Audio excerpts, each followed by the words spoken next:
Hey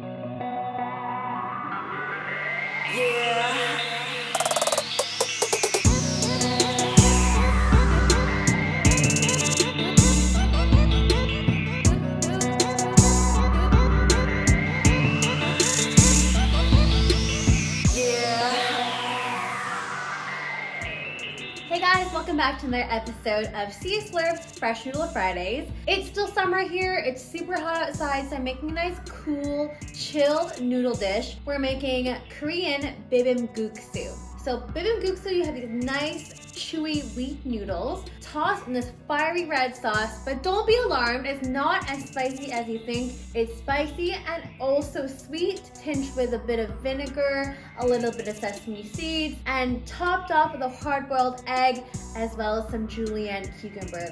It's super great for summer. Let's go give it a try.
If you guys like this video, don't forget to like, rate, and subscribe in the link down below. And don't forget to hit that notification bell just at the top right-hand corner so you don't miss any new videos that are coming out. We'll see you guys next week. Bye!